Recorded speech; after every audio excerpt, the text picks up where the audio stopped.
Alright guys, this is road trip day 3, and we started out in Elk City. We have now stopped in Elk City, Oklahoma. Let me clarify that. And we now stopped in Oklahoma City, and every time you do a road trip, you always got to stop at a Cracker Barrel. So we're eating lunch here, and we're really excited. We're going to go through Oklahoma. We're going to try to make it into Arkansas. And yeah, it's just going to be a lot of fun. Again, we're just going to show you charging times, how far you can make it, where we're going to go, just kind of take you along our little adventure here across the country. Hope you're enjoying our little daily updates. And we're also going to start doing little extra things along the way. Like I want to show you what it's like to use the Blue Cruise, what it's like to use the cooler in the front trunk. Lots of fun little things. So here we go, day number 3, road trip. Ain't that fun, Hannah? Mm-hmm. Yay! So now Hannah is driving and experiencing Blue Cruise. What do you think about that, Hannah? It's kind of crazy, you know? Yeah. They're staring at you. Yeah, they're watching you at all times to make sure that you keep your eyes on the road. Uh-huh. If you don't, then they're gonna let go of the Blue Cruise and have you resume control. Yeah. Which could be really bad if you're not paying attention. So you like it? I You like the truck driving for you? do. Yeah, much easier than me driving. Yeah. She's in Blue Cruise. She's doing good. On 71 and a 75. Following Mr. Hobby Lobby here.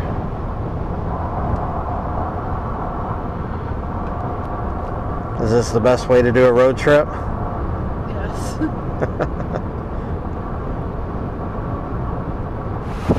You gotta be careful which apps you follow, because the app that we were following called the Better Road Trip directed us here.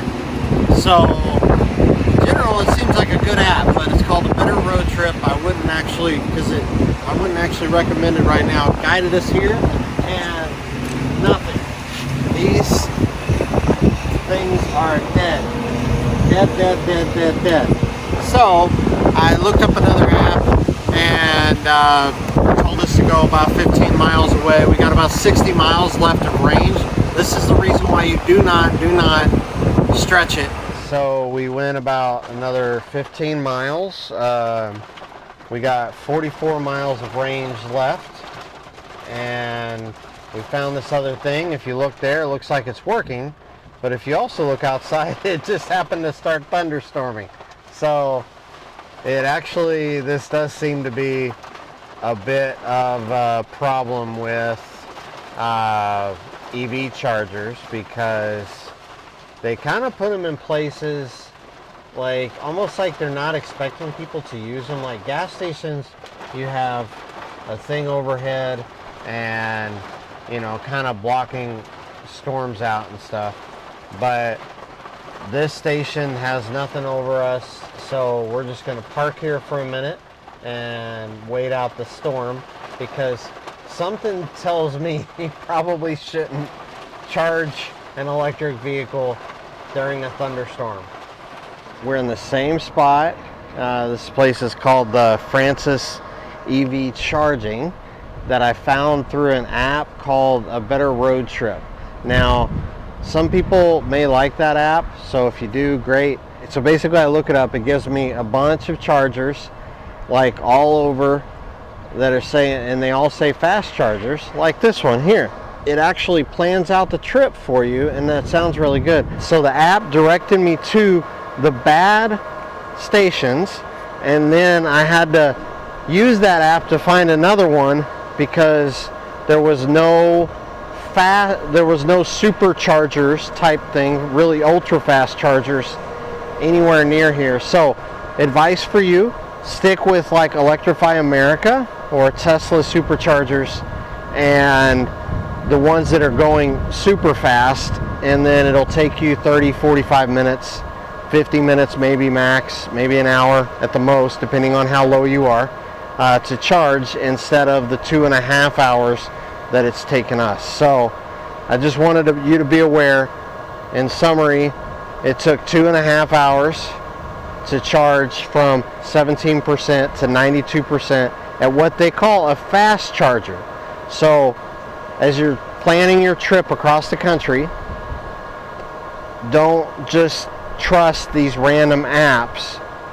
So far, in my experience, which has been just a few days here, just do Electrify America. Some charge points have super fast, but you look for the ones that are 150 ultra fast chargers, 150 kilowatts or higher. Can I give some piece of advice? Sure, here. You want to? Okay, so camera woman talking here. Hi, my name is Hannah. This is on father-daughter road trip time. What do you think, Hannah? I think that it's pretty cool. Yeah. Just some advice, really quick about chargers.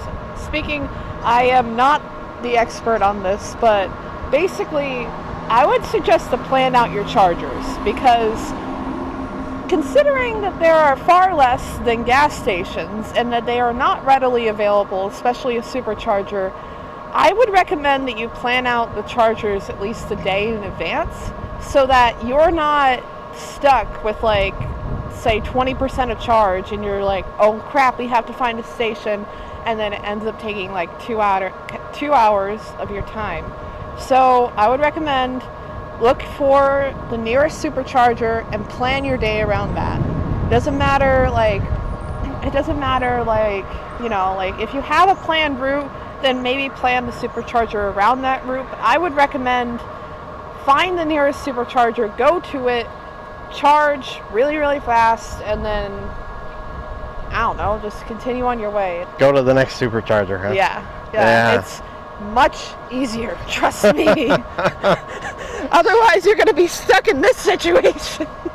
She's been playing games, and we've been editing videos and eating at Subway. So we've been having fun, but we've been here for 2.5 hours. So, yeah. Not the most recommended thing. Maybe you should be on more videos, Hannah. Maybe. I'm just. All right. Yeah. Well, we'll see you next time, and on our next stop, we'll record another update. We're gonna actually drive back towards the supercharger. Actually, we're gonna go across probably about 220 miles down back into Texas, so we can cross into Arkansas near superchargers. So, as Hannah was saying, plan your trip around superchargers, and we will see you next time on our father-daughter road trip updates. All right, bye. Bye. Probably shouldn't.